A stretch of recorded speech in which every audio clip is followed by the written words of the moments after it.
tugas kita adalah memberikan kesempatan supaya anak tahu, oh kalau aku kerjainnya males-malesan, sampai malam, sampai jam makan malam aku belum kelar PR-nya.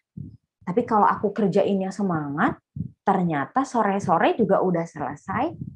Kalau kerjain PR sampai malam, ternyata aku ngantuk. Wah, tapi kalau kerjain PR-nya sore-sore, ternyata aku masih seger. Habis kerjain PR, aku bisa nonton TV bahkan. Jadi coba kita mulai mencari cara untuk belajar anak yang efektif di rumah seperti apa sih kira-kira yang cocok. Nah, kemudian tidak hanya cara belajarnya, tapi juga aturan yang berlaku harus jelas. Ada banyak Bapak Ibu orang tua yang komplain karena tidak suka pembelajaran daring karena anaknya jadi pegang gadget terus. Nah, ini jangan disalahkan metode pembelajaran daringnya ya, gitu kan. Bahwa yang harus diperhatikan adalah ada rules nggak selama pembelajaran daring. Kapan anak boleh pakai laptop? Kapan anak boleh pegang gadget? Berapa lama durasinya kalau pegang gadget? Kalau bermain gadget boleh apa tidak? Kalau boleh, durasinya berapa lama? Jadi memang harus jelas Bapak Ibu. Jangan sampai ketika anak belajar dan tidak belajar, jadi tidak diketahui karena kondisinya mirip. Anaknya mainan gadget, oh lagi belajar. Nah, jangan sampai seperti itu. Oke, dan yang pasti kemampuan interaksi dua arah anak sudah lebih baik, artinya untuk anak usia sekolah sudah bisa diajak interaksi dua arah. Kalau Bapak Ibu bikin rules, cari kesepakatan bersama. Terutama yang sudah remaja ya, udah mau pra remaja kelas 5, kelas 6 ini kalau Bapak Ibu mau bikin rules di rumah dalam belajar, harus komunikasi dulu. Setuju nggak Kak? Kalau main gadgetnya itu cuman sore-sore aja setelah kakak mandi sore, cuman 40 menit, setuju nggak? Jadi jangan langsung memutuskan sendiri ya Bapak Ibu ya, pokoknya Mami nggak mau 15 menit, Mami nggak suka kamu mainan, nggak bisa. Karena anak-anak sudah punya rasa keinginan, sudah tahu konsekuensi, sebab akibat, sudah bisa memilih apa yang dia mau. Tugas kita adalah mengarahkan, tapi tetap kita memberikan feedback kepada anak. Jadi jangan mendirect anak ya, Bapak Ibu ya. Kalau di klinik psikologi atau di dalam ilmu psikologi, pola pengasuhan yang otoriter, ya, kalau bisa dibilang seperti tentara ya, apa-apa harus ngikut, nggak mau, nggak boleh ini, harus les matematika, harus les balet, harus les sains, harus. Biasanya identik dengan kata harus atau pokoknya mama, pokoknya papa. Nah, yang mungkin saat ini masih seperti itu, kita coba ganti. Kita coba dengar, apa sih yang anak mau? Kenapa sih anakku tidak mau les matematika? Coba kita tanya, kenapa Kak? Aku nggak suka mah, aku sukanya bahasa Inggris. Kenapa bahasa Inggris? Karena aku ingin sekolahnya ke luar negeri, misal. Atau aku suka artisnya lagu-lagu barat, bisa jadi. Gitu. Kita tetap support juga. Tapi kita sampaikan pada anak bahwa kalau kamu suka bahasa Inggris, untuk belajar bahasa Inggris nanti di masa depan, di kuliahan, juga harus melalui pelajaran-pelajaran yang lain loh. Jadi, untuk capai cita-cita kamu tetap harus punya nilai yang bagus selama SD kelas 1, 2, 3, 4, 5, 6. Jadi kita coba untuk menjelaskan kepada anak bukan hanya sekedar wajib belajar, tapi kenapa sih mereka ini harus belajar? Nah, ada banyak anak yang saya tanya kalau datang ke klinik, mereka bilang, abis mama tuh suruh-suruh terus, Tante Sisil, nggak dijelasin aku tuh kenapa harus belajar matematika. Kan aku nanti nggak akan kerjanya, nggak akan hitung uang. Oh, kamu mau kerja jadi apa? Jadi dokter, Tante Sisil. Oh, mau jadi dokter, makanya aku sukanya biologi. Klien saya ada yang seperti itu. Yang saya lakukan adalah, oke, kalau mau jadi dokter harus lulus SD loh. Masa dokter nggak lulus SD itu nggak bisa. Artinya kamu harus belajar supaya nilai raport di SD-nya bagus semua pelajarannya. Nanti baru kalau udah jadi dokter mungkin pelajaran matematikanya udah lebih spesifik ya. Kamu ngukur obat, ngukur tekanan darah, ngukur cairan infus, cairan obat-obatan dan lain-lain. Kalau dijelaskan demikian, biasanya anak yang usianya sudah 9, 10, 11 tahun, mereka lebih tertarik untuk belajar. Gitu. Next slide. Oke, slide berikut ini, Bapak Ibu, ini tentang dampak pandemi. Dampak pandemi ini tidak hanya dihadapi oleh orang tua saja ya. Jangan lupa ya, kalau misalnya Bapak Ibu di rumah merasa, aduh susah sekali dengan pandemi ini, bahwa tidak hanya orang tua, tapi juga anak, pekerjaan Bapak Ibu di rumah juga, di kantor, dan juga pihak sekolah. Jadi jangan anggap kalau gurunya gampang tinggal posting-posting doang di grup PR-nya. No, no, no, no, no. Ya, saya juga berteman dengan banyak guru-guru. Mereka juga ketika masuk ke era pandemi ini, mereka juga adaptasinya cukup luar biasa, cukup susah. Yang biasanya mengajar lebih mudah dengan tatap muka, ini pasti semua guru setuju ya, tatap muka lebih mudah ya. Ketika dihadapkan dengan pandemi, guru-guru juga harus membuat materi yang menarik, mungkin slide PowerPoint yang menarik, mungkin jenis PR yang lain, atau mencari video edukasi dan lain sebagainya.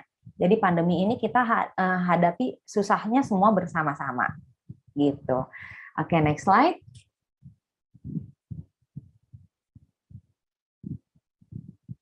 Oke, belajar di masa pandemi ini sebenarnya kalau sekarang sudah masuk mau tahun kedua ya pandemi ini berjalan, seharusnya kita bukan lagi pada tahapan adjustment. Adjustment ini kita awal kemarin ya 2020, 2020 akhir masih bisa adjustment, sekarang 2021 sudah di pertengahan, kita harusnya sudah masuk ke tahap survive. Kita harus udah bisa sebenarnya ya kalau secara psikologis. Baru setelah kita survive, baru kita bisa mencapai tujuan kita. Kalau anak tujuannya apa? Tujuannya mendapatkan nilai yang baik, tujuannya belajar, tujuannya dia paham dengan materi pelajaran. Kalau orang tua tujuannya apa? Tujuannya menjadi fasilitator untuk anak-anak.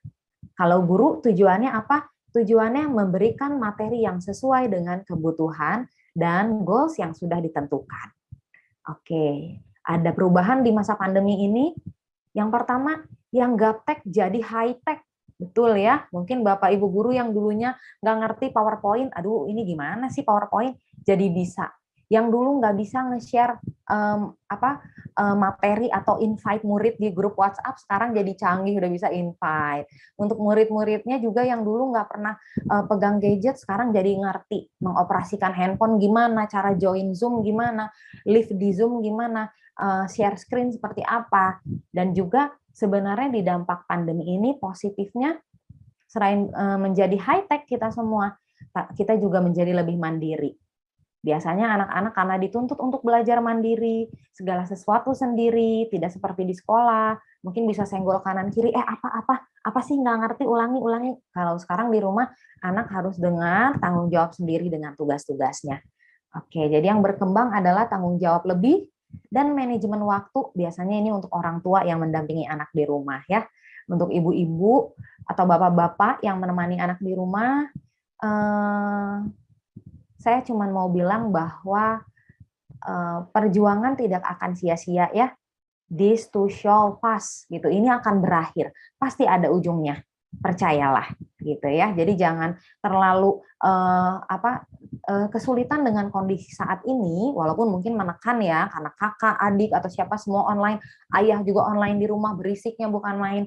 Tapi percayalah bahwa kondisi saat ini merupakan proses kita untuk kita menyambut masa depan yang lebih baik. Kalau yang hal seperti ini saja sudah dilalui, kalau ada tantangan-tantangan di depan, mungkin saat anak kita kuliah atau saat anak kita bekerja, kita sudah punya banyak momen bersama.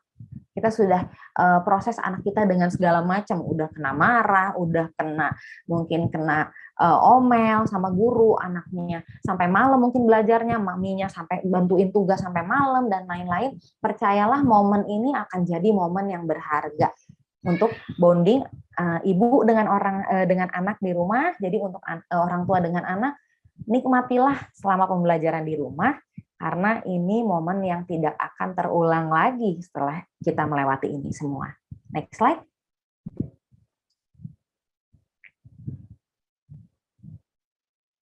Oke, kalau tadi di topik kita ada perkataan optimisme. Jadi optimisme ini lahirnya dari apa ya? Dari mana ya kalau kita mau punya anak yang optimis? Yang pertama kita pahami dulu apa itu optimisme. Jadi optimisme Bapak Ibu merupakan kemampuan untuk berpikir positif. Jadi pikirannya harus positif. Terus yang kedua kita harus punya pandangan bahwa kondisi yang dialami bersifat sementara, tidak permanen. Yang tadi ya, bahwa memandang pandemi ini juga harus optimis. Kemudian yang kedua, sikap optimis dalam diri anak dibentuk dari keluarga. Bagaimana cara orang tua memandang situasi atau kondisi yang sulit, itu akan diadopsi oleh anak secara tidak langsung.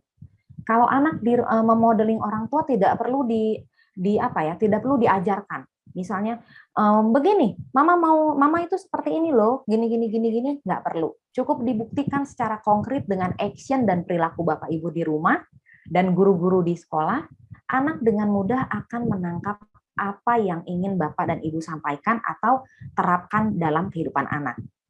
Nah, contohnya melalui interaksi di rumah ini, ada banyak nilai yang bisa diadopsi oleh anak. Contohnya percaya diri, berpikir positif, dan motivasi. Saya singkat cerita, ada cerita pendek ya. Jadi ada klien saya, orang tua dan anaknya datang ke saya karena anaknya ini tidak percaya diri. Maminya bingung, di rumah tuh selalu bisa loh, di rumah selalu bisa, tapi kalau giliran dia presentasi, Tante Sisil kalau lagi di laptop, dia nggak mau ngomong. Nah, padahal maminya bilang di rumah tuh bisa, bisa dan bisa. Ternyata setelah saya konsultasi, dia bilang sama saya, Miss, aku tuh kalau di rumah, aku bisa. Karena mami yang suka bacain, mami yang suka iniin, mami yang suka iniin, bantuin, dan lain-lain. Jadi dia ketika dia harus sendirian, maminya nggak ada di tempat, dia seperti nyawanya hilang setengah. Dia nggak tahu mau ngomong apa. Presentasi itu mulainya dari mana. Gitu. Nah, anak ini ternyata sudah mengadopsi nilai-nilai apa? Orang tuanya nggak ngajarin bahwa harus begitu ya, tapi dia melihat bahwa aku bisa ketika ada mamiku. Aku optimis bisa presentasi kalau ada mamiku nungguin, gini-giniin, bahasa-bahasa isyarat dari belakang laptop gitu ya, baru dia percaya diri. Ada lagi satu lagi anak yang punya permasalahan perilaku dalam bersosialisasi. Jadi anak ini kalau bertemu dengan orang lain yang bisa dibilang tugasnya membantu, misalnya office boy, office girl, atau pedagang, atau orang lain di sekitar anak ini, dia akan berperilaku atau berinteraksi dengan cara yang kasar. Dia tidak bilang permisi, dia tidak mau bilang maaf, bahkan dia cenderung merintah-merintah. Ternyata saat datang ke klinik, maminya kaget, kok dia gitu ya? Katanya, kenapa ya, Miss Cecil, kok dia gitu ya? Ternyata saat konsultasi, anak ini cerita, karena mamiku juga gitu sama mbak di rumah, papiku juga gitu sama pegawai-pegawai.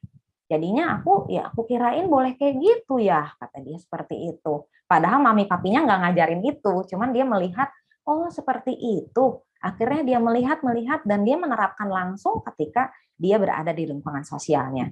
Jadi nilai optimisme juga harus dimulai dari mana? Dari rumah, dari bapak, ibu, dan kalau di sekolah dari guru juga. Jadi ketika anak punya kesulitan, jangan berikan kata-kata yang bermakna negatif. Misalnya kalau mau marah, kita harus acak lagi kata-katanya coba. Misalnya, kok kamu nggak bisa-bisa sih? Nah, kasarnya seperti itu. Tapi kita ganti susun lagi kalimatnya dengan perkataan yang lebih positif. Loh, masih belum bisa ya? Nggak apa-apa, kita coba lagi ya. Coba lagi yuk, yuk pasti bisa. Belum bisa juga, nggak apa-apa, kita coba di rumah lagi. Oke, next slide.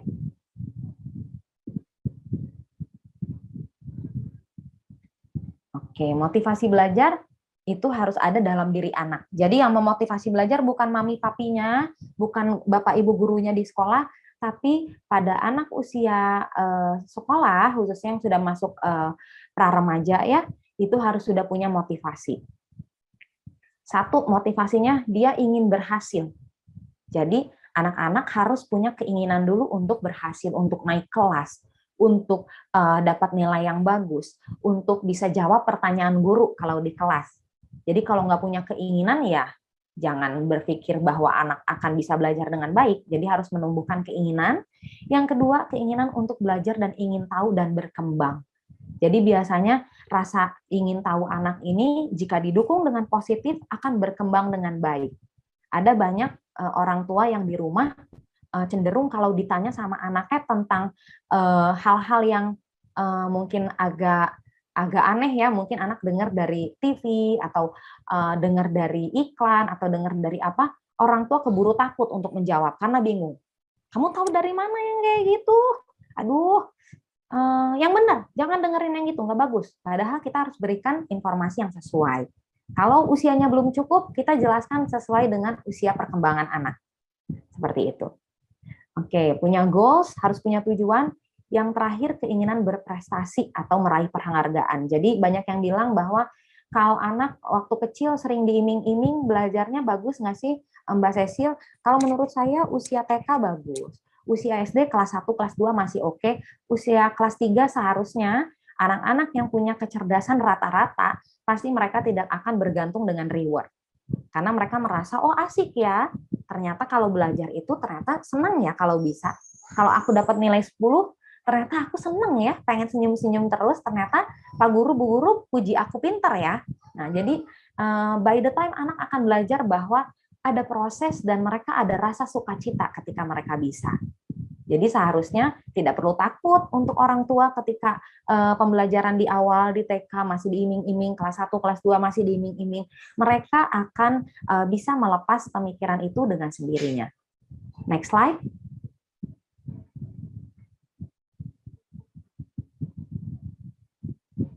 Oke, tipsnya untuk orang tua yang pertama, orang tua adalah pendidik utama dan pemegang peranan utama dalam tumbuh kembang anak.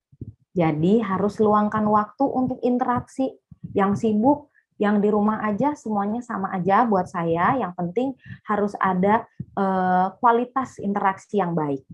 Jadi kalau misalnya kita bandingin, oh yang ini mamahnya di rumah, yang ini mamahnya di kantor, kalau buat saya sama. Yang penting kualitas, berkualitas nggak interaksinya. Percuma kalau maminya di rumah, tapi maminya drakoran, terus nonton drakor, anaknya juga nonton YouTube, itu akan percuma. Tapi kalau maminya di rumah dan di kantor, tapi mereka punya waktu yang spesifik, misalnya jam 4 sore, waktunya mami sama anak-anak ngobrol sambil cerita-cerita bikin PR, nah itu kan sangat berkualitas gitu dibandingkan dengan yang di rumah terus atau di kantor terus tapi pas nyampe rumah nggak pernah ngobrol. Nah, jangan sampai seperti itu ya Bapak Ibu ya. Yang ketiga, pahami perasaan anak dan berikan feedback. Jadi kalau anak bilang susah matematika, kita jangan bilang masa gitu aja susah. Si A bisa, si C bisa, tuh pinter tuh. Kokonya dulu pinter, cicinya pinter, atau abangnya pinter nih, abang kamu. Yang seperti itu ya, Bapak Ibu ya. Tapi kita bantu dengan, oh susah ya. Kita validasi bahwa kita paham matematika itu susah bagi anak kita. Oke, susah ya, nak ya. Apanya yang susah? Coba kasih tahu mama. Apanya? Yang ini, oh kalau dikali perkalian kamu bingung. Oke, kita belajar yuk, konkret yuk, kali-kaliannya pakai benda-benda, mungkin disusun stiker-stiker atau kertas-kertas atau bola-bola kecil supaya anak paham dengan konsep belajar mereka. Gitu. Yang kemudian yang keempat, berikan feedback. Yang kelima, pahami kemampuan anak. Jadi kalau kemampuan anak kita kelas 1, ya jangan kita kasih target-target di kelas 2 yang terlalu tinggi atau kelas 3 ya. Jadi nggak usah kita lihat kanan kiri, oh anak yang ini udah bisa gini, jangan. Kita fokus sama anak kita bisanya apa, kita kembangkan sesuai dengan tugas belajarnya. Kelas 1 belajarnya apa, kelas 2, kelas 3 apa, sesuai dengan kebutuhan anak dan kemampuannya. Nah, ini yang terakhir harus di-highlight karena sering terjadi selama pembelajaran di rumah ya. Kontrol emosi kita ketika menghadapi anak. Ada banyak anak yang bilang, aku nggak suka Miss Cecil belajar daring. Kenapa? Karena mami itu menyeramkan. Karena papi itu galak banget. Aku nggak suka, nggak bisa ngajar. Oh ya jelas nggak bisa ngajar karena beda gitu ya. Dan kalau anak-anak diajak interaksi dengan figur yang signifikan dan punya attachment ini punya ikatan emosional, pasti akan lebih bandel, lebih manja, lebih ngelunjak mungkin, lebih melawan, lebih ekspresif karena dia attach dengan Bapak Ibu di rumah. Tapi kalau dengan Pak Guru, Bu Guru di sekolah, nggak akan ada yang berani seperti itu karena attachment-nya beda ya gitu. Jadi ada banyak anak yang sejak pembelajaran daring jadi lebih emosional, lebih gampang marah, lebih males-malesan, karena belajar online ini lokasinya juga ada di lokasi yang signifikan, yaitu rumah. Rumah sebelum-sebelumnya identik dengan santai-santai, manja-manjaan sama mama papa, main PS, mungkin nonton TV, leyeh-leyeh, sebelum pembelajaran ini dipindah ke rumah. Jadi memang untuk anak hal ini juga sulit. Begitu. Oke, next slide.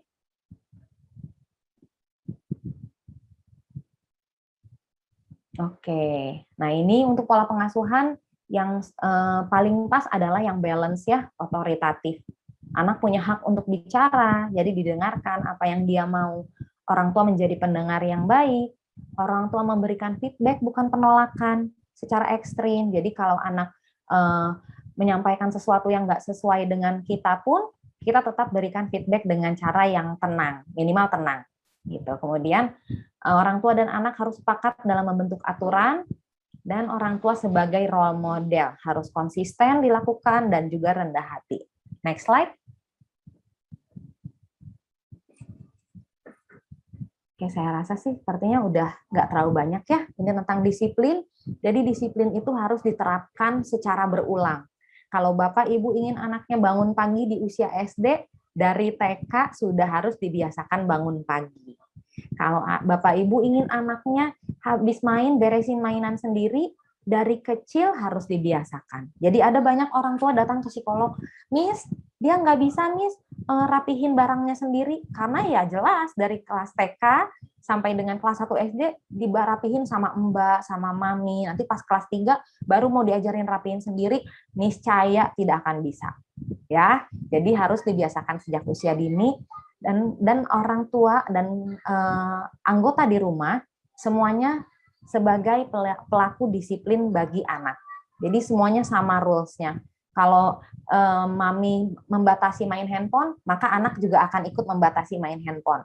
Kalau papi di rumah juga membatasi nonton TV, anak juga akan membatasi nonton TV.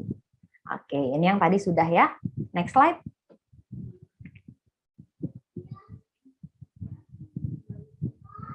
Oke, ini bagi orang tua mungkin yang ingin mendapat kontak saya bisa lewat Instagram, lewat TikTok, dan juga email saya, boleh dicatat, karena saya juga cukup sering membagikan artikel edukasi dan juga konten edukasi di media sosial. Terima kasih Bapak Ibu atas perhatiannya, saya kembalikan kepada Pak Indra. Silakan Pak Indra, terima kasih banyak. Baik, terima kasih Bu Cecilia. Sesi selanjutnya itu adalah sesi tanya jawab. Ada di sini ada beberapa pertanyaan yang sudah masuk di panitia. Ada 9 pertanyaan. Saya bacakan langsung ya, Ibu ya, atau bagaimana? Boleh. Gitu ya. Baik. Ini pertanyaan datang dari Bapak Dadang Adi. Pertanyaannya adalah, bagaimana mengurangi kecanduan gadget pada anak tanpa membuatnya berontak? Oke, ini banyak ya yang mengalami ya. Saya juga sempat dapat beberapa klien juga di klinik yang seperti ini. Jadi yang pertama, tentunya kalau anak sudah kecanduan, artinya sudah ada kebiasaan. Betul ya? Nah, untuk mengubah kebiasaan tidak bisa, simsalabim, stop, kamu harus berhenti. Nggak bisa. Karena anak akan tantrum, Bapak Ibu. Apalagi untuk anak-anak yang usianya usia dini, yang masih kecil, bisa guling-guling, marah, dan lain sebagainya. Jadi, untuk merubah polanya, pertama, kita harus berkomunikasi. Pasti harus disampaikan apa yang Bapak Ibu mau, apa yang anak mau. Coba dengarkan. Aku maunya main gadget pas setiap hari, dari pagi sampai malam, tentu tidak bisa. Gitu. Jadi kita dengarkan anak maunya apa, kita sampaikan sebagai orang tua, papa mama maunya gini loh. Oke, jadi harus gimana ya? Nah, untuk anak-anak yang usianya sudah besar, dalam artian sudah bisa baca, udah kelas 3, udah pemahamannya lebih baik, boleh Bapak Ibu cari informasi tentang bahaya menggunakan gadget terlalu sering. Bisa misalnya diambil, kemarin ada beberapa kasus yang ekstrim ya, ada beberapa anak yang menjadi gangguan jiwa, tentunya nggak hanya 1 kali 2 kali main, tapi boleh diambil artikelnya, boleh dibaca bersama-sama. Kenapa sih mama papa takut? Karena ternyata gini loh Bang, atau gini loh Kak, dampak bermain gadget terus, nih kita baca tuh, lihat ada rasa ketagihan, rasa ingin, rasa yang rasa kesenangan yang berlebih, euforia karena senang. Tapi main gadget kebanyakan juga bisa jauh dari dunia nyata loh, karena kita jadi fokus dengan dunia yang maya gitu ya, dunia-dunia yang ada di dalam gadget kita. Jadi coba duduk bersama, kemudian setelah duduk bersama komunikasikan dua arah. Nah, tugas Bapak Ibu menjadi pendengar dan mengarahkan. Kita dengar anak maunya apa, kita feedback. Oke, kalau setiap hari main, boleh nggak, Pak? Tetap boleh deh. Ya udah, kalau kamu mau tiap hari main. Tapi kita ubah jamnya ya. Jamnya jam pagi, misalnya jam berapa, atau selesai daring jam berapa, habis tidur siang mau main lagi boleh, tapi durasinya kita kurangin. Jadi jangan langsung diberhentikan total ya, karena nggak akan ada yang mau. Itu sudah pernah diteliti dan tidak ada anak yang mau. Jadi harus secara bertahap. Kemudian setelah dihentikan secara bertahap, anak mampu melakukannya atau dia masih kesulitan, kita berikan support. Kalau anak kita berhasil, kita kasih reward, kita puji atau kita konfirmasi. Terima kasih abang, sudah dengerin mami, sudah mau dengerin mama ya, sudah ngurangin jam gadgetnya. Nggak apa-apa. Kalau malam boleh nggak, Mak? Kalau abang pinter belajarnya boleh nggak? Boleh jadi reward, nggak apa-apa.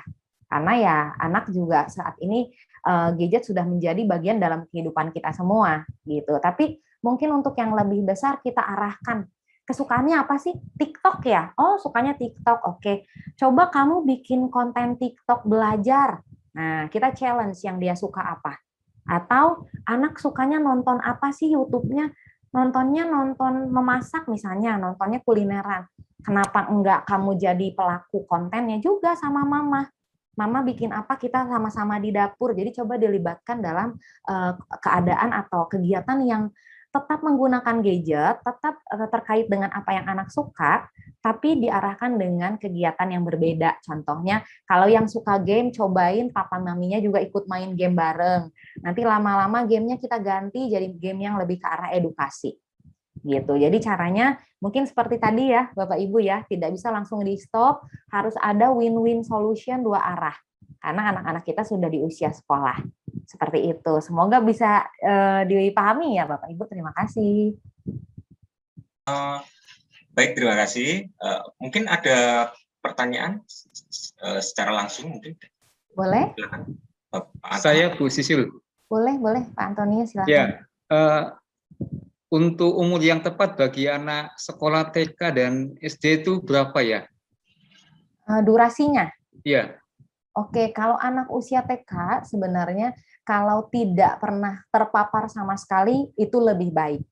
Ya, bagi yang tidak pernah terpapar sama sekali sebenarnya itu jauh lebih baik. Tapi kalau untuk durasi minimal 1 hari 30 menit saja cukup. Dikit banget ya, jadi mungkin ada banyak orang tua yang udah ngelos biasa nonton, nggak apa-apa, tapi ini patokan yang memang dibuat dalam penelitian. Tapi bagi yang sudah terlanjur melakukan di rumah, dikuranginya secara bertahap. Misalnya 1 hari biasanya dia habis online, anak TK jam 12 udah minta gadget nih Miss Cecil, karena sambil makan. Selama memang hal itu mendukung kegiatan makan, ya udah nggak apa-apa. Tapi nanti janjian dulu di awal. Tapi habis makan, kita udahan ya. Tapi aku mau dengar lagu-lagunya nih, Ma. Oke, lagunya aja, nggak usah pakai gambarnya. Misalnya Bapak Ibu bisa cari Spotify atau download di USB dan lain sebagainya. Gitu. Kalau perlu, anak pengen banget, misalnya Bapak Ibunya terlibat, ikut nonton. Memang boring sih untuk orang tua yang nggak suka, aduh apa sih nonton gajah-gajahan kayak gini, misalnya nggak rame gitu ya. Tapi kita bisa sambil komunikasikan. Ini loh gajah badannya besar ya.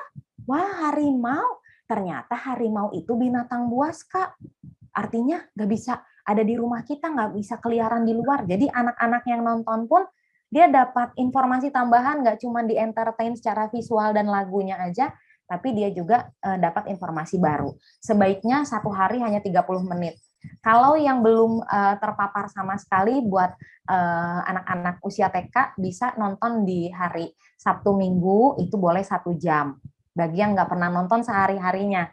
Gitu. Tapi kalau yang sehari-hari selalu nonton, kalau bisa 30 menit. Kalau belum bisa nggak apa-apa, misalnya 3 jam boleh nggak Mbak Cecil? Boleh asal dipenggal. Pagi 15 menit, makan siang 15 menit, jam berapa menit lagi, berapa menit dipenggal. Jadi jangan yang nggak berhenti terus sampai dengan berjam-jam gitu. Karena saya sarankan juga kalau mau nonton YouTube untuk anak-anak jangan pakai handphone, pakailah TV. Saran saya. Jadi kalau misalnya Bapak Ibu mau download YouTube-nya, masukin flash disk yang TV-nya bisa nonton di TV atau laptop. Karena apa? Kalau handphone visualnya kecil, anak fokus layarnya cuma segini, dia akan mengabaikan rangsang yang ada di luar yang lain. Tapi kalau TV jarak pandangnya juga jauh, ada maminya lewat, dia masih bisa lihat. Apanya jatuh dia masih ngeh. Oh, ini lagi jatuh. Oh, ini apa? Tapi kalau yang menggunakan gadget, pegang sendiri, mengoperasi sendiri, saya nggak sarankan. Karena apa? Karena nanti saat berinteraksi sosial, anak-anak sudah terbiasa mengatur segala sesuatunya sendiri. Jadi pas ketemu temannya nggak mau, dia nggak bisa terima penolakan dari teman. Karena dia biasa, aku nggak suka lagunya ganti, aku nggak suka gambarnya ganti, jelek gamesnya, aku kalah, pencet, tinggal ganti-ganti. Itu terkait dengan kemampuan kontrol diri, regulasi keinginan anak. Untuk usia kelas 1 SD, saya sarankan sih kalau misalnya 1 jam 1 hari nggak apa-apa, tapi tadi dipenggal, gitu, waktu-waktunya dipenggal. Kalau mau nonton, anak-anak kita mau nonton, kita harus tahu Bapak Ibu apa sih yang ditonton. Kalau anak kita sudah usia kelas 6, sukanya nonton YouTuber, kita harus tahu YouTubernya siapa. Karena kita harus berikan input feedback juga bahwa, oh YouTuber, aku sukanya Atta Halilintar, misal ya. Nah, kita kasih feedback, yang bagusnya apa, Atta Halilintar itu yang kurang-kurang bagusnya, misalnya perkataannya atau isi kontennya, kita juga berikan feedback. Tapi ini nggak bagus loh Kak, ngomongnya kayak gini, sebenarnya itu agak nggak sopan kalau anak-anak kecil ngomong seperti itu, misalnya. Seperti itu Bapak. Terima kasih. Baik, terima kasih. Mungkin ada beberapa Bapak Ibu yang ingin bertanya bisa melalui Q&A. Ini ada 2 pertanyaan yang sudah masuk melalui Q&A.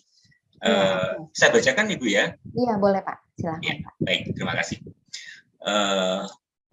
Ini dari Ibu Sinta. Ibu Sinta ya.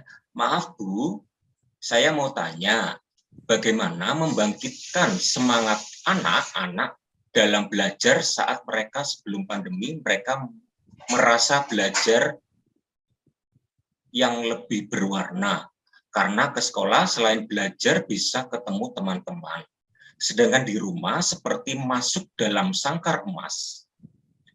Kebutuhan-kebutuhan lain dipenuhi, tapi tidak bisa ketemu atau sosialisasi dengan teman-teman sebayanya. Dan di rumah lebih cepat boring atau merasa bosan.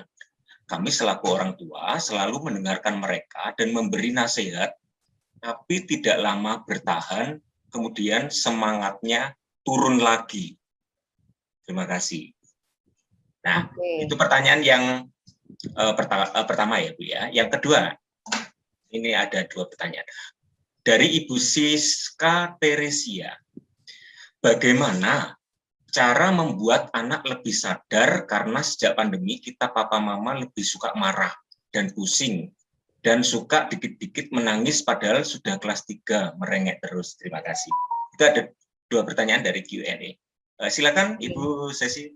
Oke, terima kasih Pak Indra. Untuk yang pertama, halo Ibu Sinta. Jadi memang kondisi ini tidak hanya dialami oleh ibu saja ya, ada banyak juga orang tua dengan kondisi yang sama sampai datang ke psikolog untuk mencari tahu seperti apa sih yang harusnya dilakukan. Nah, yang harus dipastikan adalah satu, Ananda harus paham kenapa sih kita di rumah. Jadi di rumah itu bukan karena tidak boleh lagi ke sekolah atau apa, tapi karena ada virus corona, ada kondisi di mana kita harus menjaga diri kita tidak boleh dekat dengan orang lain, harus jaga jarak dan lain sebagainya. Anak-anak harus paham. Itu yang pertama. Karena ada anak yang dulu pernah saya tangani, anak usia TK dia nggak percaya kalau sekolahnya tutup. Jadi saya sarankan dibawa ke sekolah untuk lihat. Nah, dia harus lihat, oh iya berarti nggak hanya kakak ya Maya yang di rumah, iya. Nggak hanya kakak yang kangen teman-teman, iya nggak hanya kamu. Gitu. Jadi yang pertama kalau anak sudah paham, biasanya anak pemahamannya sudah lebih baik. lah tentang kondisi ini. Tapi memang kenapa anak-anak pada bosen? Karena usia tahapan perkembangan anak-anak sampai dengan remaja, mereka membutuhkan banyak interaksi dua arah. Contohnya yang dulu mungkin kalau belajar senang bisa lirik temennya, say hello, dada-dada, bisa cubit, bisa dorong temennya, mungkin iseng sama temennya, sekarang dia nggak punya. Ya, kebayang ya yang biasanya sesuatu yang sering atau menjadi kesukaan anak tiba-tiba nggak bisa sama sekali. Jadi saran saya adalah coba Bapak Ibu bisa memfasilitasi kegiatan pertemuan daring dengan teman-temannya anak, misalnya hubungi orang tuanya, si A, si B, si C, kapan-kapan bikin Zoom online atau nonton film bersama via online, atau yang pernah saya sarankan untuk klien saya sebelumnya adalah membuat proyek keluarga. Jadi kalau memungkinkan sepupu datang ke rumah boleh, atau kalau di rumah saja dengan anggota inti nggak apa-apa, coba buat sesuatu yang menarik. Contoh yang pertama, anak-anak yang sering nonton bioskop dulunya sekarang nggak pernah, coba bikin bioskop-bioskopan di rumah. Dimatiin lampunya, maminya bikin popcorn, papanya bikin kentang, duduk di sofa yang nyaman, film yang seru gitu ya. Kita buat project weekend untuk orang tua dengan anak. Atau kegiatan berkebun, cocok tanam, atau ngajarin anak kita bikin art and craft, kita bikin sesuatu yuk, nanti sesuatunya kita bagi-bagiin ke teman-teman kamu. Ada orang tua yang sampai sangat antusias untuk melakukan kegiatan dengan anak sampai nganterin ke rumah teman-temannya. Walaupun hanya sampai depan pagar, "Hai, aku mau kasih ini. Terima kasih." Tapi anaknya senang untuk ketemu. Gitu. Jadi memang kebutuhan sosialisasi ini harus kita fasilitasi dengan baik. Kalau ada tetangga, boleh sambil main dengan tetangga. Tapi kalau misalnya nggak bisa, kita coba pergi selama orang yang akan kita kunjungi juga masih mengizinkan kita untuk datang, hanya untuk drop makanan atau lain sebagainya gitu. Jadi kondisi-kondisi seperti ini mungkin bisa diatasi dengan kegiatan seperti tadi. Kalau boleh temannya datang, misalnya, itu lebih baik.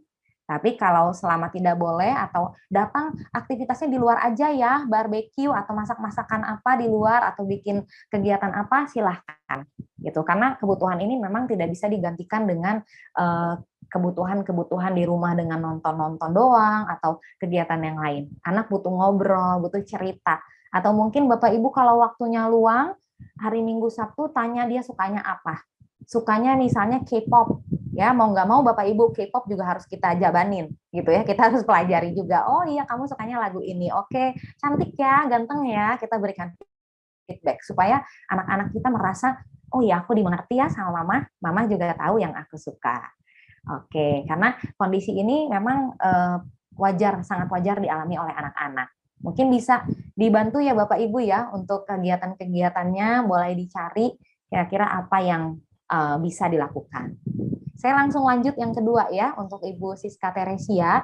Jadi untuk membuat anak lebih sabar, memang kondisi sabar ini harus dibentuk dari kebiasaan.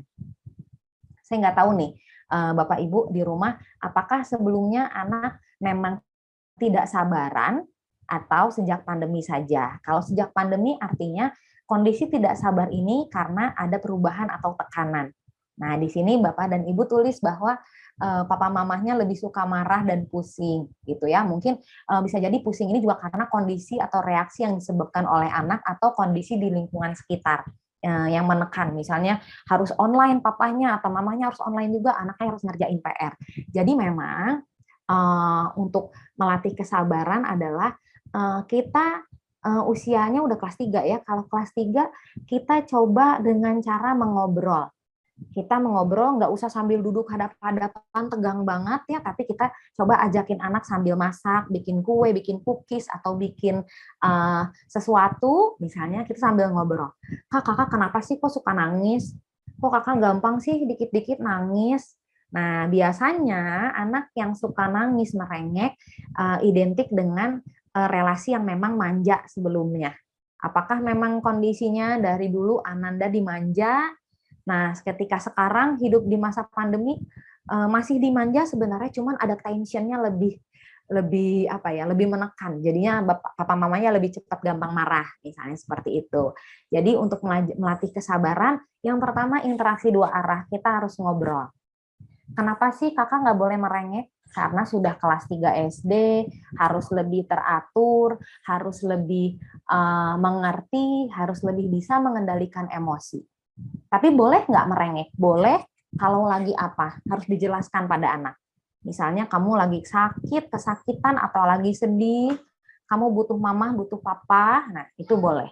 Jadi memang untuk melatih kesabaran ini ya harus dua arah, gitu. Harus anaknya juga tahu kenapa harus sabar, dan papa mamanya juga harus tahu kenapa anaknya lebih sering uring-uringan. Gitu. Kalau interaksi dua arahnya udah dapat, biasanya untuk menemukan solusi bersama itu akan lebih mudah. Mungkin itu Ibu Siska. Terima kasih. Ibu Sesi, ini ada banyak sekali pertanyaannya ini. Ya. Oh iya. Banyak sekali. Nah, ini dari Ibu Emilia Sofi Setianti, ya, yang sudah masuk. Pertanyaannya adalah bagaimana solusinya supaya anak sungguh-sungguh mau belajar di masa pandemi. Karena mungkin kesulitan orang tua ini ya, di masa pandemi ini sulit mengatur anaknya untuk belajar. Oke, saya langsung jawab ya. Iya, untuk sungguh-sungguh mau belajar ya berarti ya Pak ya? Iya, sungguh-sungguh mau belajar. Oke, sungguh-sungguh mau belajar ini memang harus dimulai dari pemahaman anak tentang kenapa sih dia harus belajar, gitu. Bahkan kalau menurut saya ada beberapa anak yang punya karakternya keras. Contohnya keras adalah dia akan terus menyepelekan tentang belajar ketika dia belum pernah mendapatkan konsekuensi. Nah, jadi di sini juga Bapak Ibu orang tuanya harus agak legowo ya untuk anaknya mendapatkan punishment dari sekolah mungkin ketika dia nggak ngerjain tugas, ketika dia males-malesan, tugasnya nggak dikumpul, nilainya jelek. Kalau menurut saya, as long as tidak fatal ya, jangan sampai nggak naik kelas, cuman untuk mengajarkan anak nggak apa-apa gitu. Karena anak-anak kadang harus belajar dari beberapa pengalaman langsung. Ketika dia memang tidak bisa ikut ujian, ketika dia tidak dapat nilai, ketika dia tidak bisa absen, atau ketika dia kurang informasi, ketinggalan pelajaran, hal ini akan menjadi momen pembelajaran bagi anak. Gitu. Tapi kalau memang Ananda masih bisa diajak bicara atau dibujuk dengan penjelasan, kenapa sih kamu harus belajar supaya ini, supaya itu. Boleh Bapak dan Ibu gunakan sistem reward gitu. Misalnya dalam 1 minggu ketika anak ikut kelas online dan mengerjakan tugas secara mandiri, rewardnya apa? Boleh, karena sekarang kita di masa pandemi ini untuk meningkatkan motivasi kita bisa lakukan berbagai macam cara gitu. Yang penting anak mau kembali ke model pembelajaran yang seperti biasanya. Mungkin seperti itu.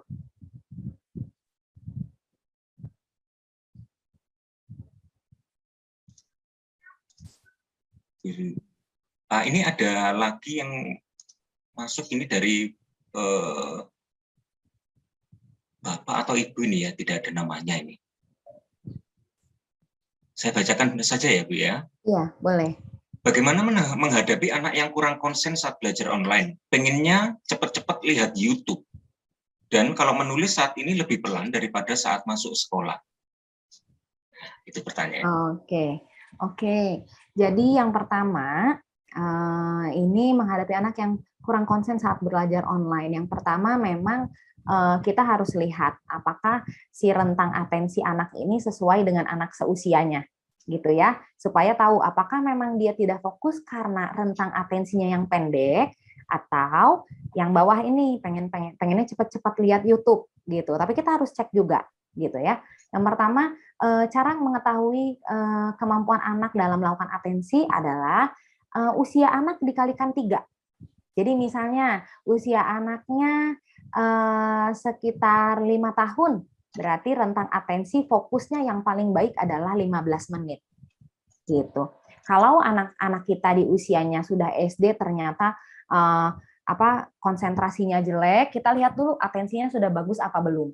Karena konsentrasi ini untuk duduk daring ini butuh effort yang tinggi loh Bapak Ibu bagi anak-anak yang rentang atensinya pendek. Gitu ya. Jadi yang pertama untuk menghadapi anak yang kurang konsen, satu, kita harus buat ruangan pembelajaran daring yang minim dari distraksi sana sini. Yang pasti harus nyaman kursinya, mejanya, pencahayaannya, dan jauh dari kebisingan. Jadi memang harus disetting di rumah masing-masing ya Bapak Ibu. Kemudian yang kedua, anak harus tahu kapan waktu dia belajar. Bagi anak-anak yang masih butuh contoh konkret, kita bikin rules, bikin di satu kertas, kita bikin jadwal belajar anak. Bagi anak yang sudah bisa baca jam memang lebih mudah ya. Jam 9 sampai 12, warnanya merah. Artinya kamu harus belajar. Harus duduk, harus dengerin, harus nulis, dan lain-lain. Nanti untuk waktu nonton YouTube-nya boleh dibikin di highlight di timetable-nya warnanya warna yang lain. Gitu. Tapi kalau memang anak sudah bisa membaca jam sendiri, sebaiknya memang anak harus mengikuti jadwal yang ada. Gitu. Walaupun dia marah, kalau menurut saya untuk anak-anak yang usianya sudah kelas 3, kelas 4, 5, 6, itu harus bisa. Karena apa? Kalau sekarang dia di SD tidak bisa, bagaimana nanti ketika di jenjang pelajaran yang lebih tinggi di SMP, di SMA? Gitu ya. Jadi satu, konsentrasi harus dicek dari kemampuan atensinya. Yang kedua, kondisi ruang pembelajarannya harus kondusif. Yang ketiga, kalau anak pengen cepat-cepat lihat handphone, lihat YouTube, artinya ada sesuatu yang menarik di YouTube. Nah, di sini Bapak Ibu boleh cari tahu, apa sih yang kamu lihat di YouTube? Apa sih yang kamu suka ditonton? Nanti kalau Bapak Ibu sudah lihat, oh ternyata kontennya bagus, atau kontennya kurang bagus nih, harus dikasih feedback, berikan feedback. Jadikanlah si YouTube ini sebagai reward belajar. Boleh. Kalau menurut saya boleh. Karena saat ini yang penting anak mau menerima informasi dan mengerjakan tugas. Gitu. Jadi coba YouTube-nya kita geser menjadi reward dari belajarnya anak. Nanti nonton YouTube-nya bareng-bareng sama Bapak Ibu supaya Bapak Ibu juga tahu apa yang ditonton anak. Kalau yang terakhir menulis saat ini lebih pelan, kondisi menulis ini terkait dengan pembelajaran di rumah ya, anak udah jarang nulis, nggak sama ketika tatap muka. Ada beberapa anak yang saya temui yang sukanya ngetik di laptop. Jadi dia kalau ada tugas, maminya bilang sama Pak Guru boleh nggak di print? Karena tugasnya dia nggak mau nulis. Kalau saran saya selama pandemik ini boleh. Karena untuk tugas yang memang bisa untuk dilakukan dari ketik. Tapi kalau menurut gurunya jangan, ya harus diikuti aturan. Tetap itu aturan yang berlaku. Gitu ya. Jadi kalau menulis lebih pelan, kalau mau dilihat secara perkembangannya, coba dilihat apakah cara menggenggam pensilnya salah, apakah posisi duduknya tidak nyaman, atau apakah anak saat menulis memang kondisinya ramai, atau mungkin pelajaran yang dia tulis, pelajaran yang kurang ia sukai. Jadi hal ini juga sangat berpengaruh. Gitu. Tapi yang paling penting, yang paling berpengaruh adalah anak-anak selama belajar di rumah memang sudah jarang menulis. Jadi wajar apabila ketika menulis lebih pelan atau lebih lambat. Seperti itu Ibu, terima kasih banyak. Baik, ini Ibu ada lagi bagaimana, maaf, dari Ibu Sally Yuri, orang tua dari siswa kelas 2. Bagaimana cara membuat anak SD kelas 2 bisa mandiri dan disiplin dalam belajar dan mengerjakan tugas? Apabila orang tua tidak bisa mengawasi langsung karena orang tua bekerja. Karena selama ini, anak selalu meminta dampingan orang tua saat mengerjakan tugas atau belajar. Oke, baik. Kalau untuk kelas 2 SD, kita melihatnya masih fase transisi ya. Kalau kelas 1 masih didampingin masih wajar, karena dari TK dia pindah ke tugas yang baru, ngerjainnya segala sesuatunya sendiri. Kalau kelas 2 memang masih boleh, tapi harusnya sudah mulai ditinggal nih sedikit-sedikit. Kalau misalnya anaknya seringkali bergantung, mungkin Bapak dan Ibu bekerja di meja yang sama. Gitu. Jadi dengan media pekerjaan masing-masing ya, ibunya dengan laptopnya atau ayah dengan laptopnya, Ananda juga ada di sebelah. Nah, supaya kita bisa lihat apa sih yang menjadi kendala untuk anak, apakah ketika mau jawab anak ragu, takut salah, atau memang anak lebih banyak harus dituntun. Nah, ketika yang muncul adalah anak dikit-dikit tanya, "Mah, ini apa? Ini apa?" Nah, artinya kita harus cek lagi nih, pembelajaran anak seperti apa yang sudah dilakukan sebelumnya. Apakah kita selalu mendikte anak, atau dia merasa kurang nyaman ketika harus sendirian karena takut kalau nggak bisa jawab. Nah, itu beda ya. Kalau misalnya dia takut nggak bisa jawab, nggak apa-apa, bisa daring bersebelahan dengan orang tua. Tapi kalau mau balik lagi ke tadi, kebiasaan baik anak bisa segala sesuatunya sendiri dan mandiri, pertama penting untuk membuat timetable itu harus konkret. Karena rata-rata anak-anak kalau di TK nggak punya timetable masih wajar ya, karena pelajarannya cuma menulis, coret-coret, menggambar, tracing, dan lain-lain. Tapi kalau udah di SD, pelajaran sudah lebih banyak, sebaiknya punya timetable. Supaya apa? Supaya anak bisa rapihin jadwal sendiri. Anak tahu pelajarannya hari ini apa, besok apa, jam berapa aku boleh main, jam berapa aku harus belajar. Dan yang ketiga, berikan kesempatan anak melakukan segala sesuatunya sendiri. Seperti yang tadi, beresin buku harus sendiri. Daring, nanti harus duduk sendiri, maminya duduk sampingnya aja cuman bantuin sedikit. Jadi perlahan harus mulai dilepas. Gitu. Caranya mungkin mensupport anak seperti tadi ya, ketika dia kelihatan ragu dengan jawabannya, mami papinya harus yakinkan nggak apa-apa kalau salah, kan memang baru belajar, kan bukan ujian. Kalau ujian takut salah, wajar karena kamu mungkin lupa-lupa. Kalau lagi belajar nggak apa-apa. Gitu. Jadi kita harus mengkonfirmasi anak bahwa rasa takut, rasa deg-degan itu wajar kok. Rasa takut nggak bisa jawab itu wajar. Gitu. Yang penting harus dicoba. Gitu ya. Mungkin Bapak Ibu untuk kondisi yang seperti ini memang harus tegas ya, kita membiarkan anak untuk melakukan segala sesuatunya sendiri. Tugas kita hanya mensupervisi saja. Mungkin itu Bapak. Terima kasih. Baik, terima kasih Bu Cecilia. Mengingat waktunya sudah hampir habis ya waktunya.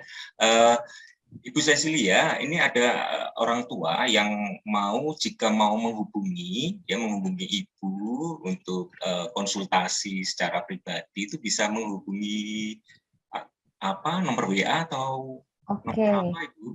Oke, ada nomor WA klinik saya. Sebentar, nanti saya typing di sini ya. Baik. Ya, jadi memang waktunya sudah habis, kita closing webinar hari ini. Puji syukur kita telah sampai di penghujung acara. Terima kasih banyak kepada narasumber Ibu Cecilia dan panitia dari SJ, Singen Juku dan Majalah JIA, serta semua orang tua siswa yang telah mengikuti acara parenting webinar ini dari awal hingga akhir. Semoga banyak hal yang didapat untuk diaplikasikan dalam kehidupan sehari-hari. Oleh sebab itu, untuk menutup webinar hari ini, mohon bantuannya Pak Anton untuk menutup dengan doa. Kami persilakan Pak Anton. Ya, terima kasih Pak Indra. Mari kita tutup kegiatan webinar pada hari ini dengan bersyukur kepada Tuhan. Dalam nama Bapa dan Putra dan Roh Kudus. Amin. Allah Bapa yang Maha Baik, kami bersyukur kepadamu atas kesempatan berbagi bersama, berbagi pengalaman dengan pembicara kami, Ibu Sisil, dalam rangka membangun optimis anak-anak kami di masa pandemi ini agar lebih disiplin dalam belajar. Semoga webinar kami hari ini berguna bagi orang tua, anak didik kami, agar hari demi hari pada masa pandemi ini mereka semakin menyadari akan pentingnya pendidikan. Bapak, terima kasih pula atas bimbinganmu terhadap panitia yang sudah melaksanakan webinar ini hingga selesainya. Semoga Engkau berkati mereka dalam segala pekerjaan dan usaha mereka. Semua ini kami mohon kepadamu demi Kristus Tuhan dan pengantara kami. Amin. Dalam nama Bapa dan Putra dan Roh Kudus. Amin. Baik, terima kasih Pak Anton. Sekali lagi kami ucapkan terima kasih pada Bapak Ibu guru dan orang tua siswa atas bergabung di webinar hari ini. Kami pamit, selamat siang dan salam sehat. Terima kasih. Terima kasih Pak Icat. Terima kasih Pak Valen. Terima kasih banyak Bapak Ibu semua.